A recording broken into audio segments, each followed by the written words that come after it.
సభ్యులు నిర్వహిస్తున్నటువంటి టీటీఏ ఆధ్వర్యంలో జరుగుతున్నటువంటి ప్రోగ్రాం పెద్ద ఎత్తున జరగబోతుంది.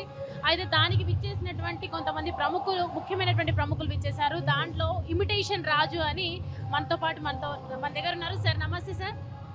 నమస్తే సార్. ఎన్ఆర్ఐ పీపుల్స్ అందరూ కలిసి పుట్టిన గడ్డకు న్యాయం చేయడానికి కోసం ప్రతి సంవత్సరం ఇలాంటి పలు సేవా కార్యక్రమాలు నిర్వహిస్తూనే ఉన్నారు. ఈ రోజు గ్రాండ్ ఫినాలే జరుగుతుంది. గ్రాండ్ ఫినాలే సందర్భంగా మీరు ఇక్కడికి రావడం జరిగింది. ఎలా అనిపిస్తుంది? చాలా సంతోషంగా ఉంది. ఎందుకంటే దేశాన్ని, సొంత ప్రదేశాన్ని వదిలేసి ఎక్కడో బ్రతుకుతూ మన తెలుగు వారికి మన పుట్టిన గడ్డకి సహాయం చేయాలన్న భావంతో ఇక్కడికి ఎంతో ప్రేమగా వచ్చారు ఎన్ఆర్ఎస్ అందరూ. ఇక్కడికి రావడంతో పాటు ఎన్నో కళా రూపాలను ఇక్కడ ప్రదర్శిస్తున్నారు. వాటిలో భాగంగా ఇక్కడ నా మిమిక్రీ ప్రదర్శన నాకు ఏర్పాటు చేయడం చాలా హ్యాపీగా ఉంది. అది ఈ ప్రోగ్రామ్ అంతా యోయో టీవీ సమక్షంలో జరగడం ఇంకా హ్యాపీ అనిపిస్తుంది అనమాట.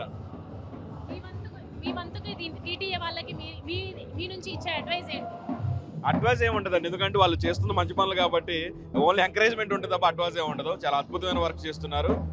సో హ్యాపీ నేను దీనిలో ఒక భాగమైనందుకు. మేము విన్నాము అంటే మీరు 100 మందిని కూడా ఒకేసారి ఇమిటేట్ చేయగలిగే కెపాసిటీ ఉందని చెప్పి మీ నుంచి ఏదైనా డైలాగ్స్ అవి చెప్పగలుగుతారు? తప్పకుండా.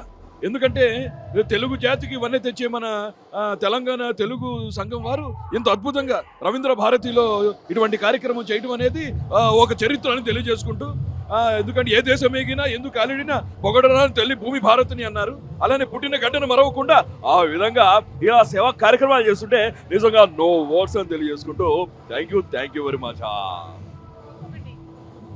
అండి అందరు బాగున్నారు కదండి, చాలా సంతోషం అండి. ఇక్కడ టీటీఏ జరుగుతుందండి.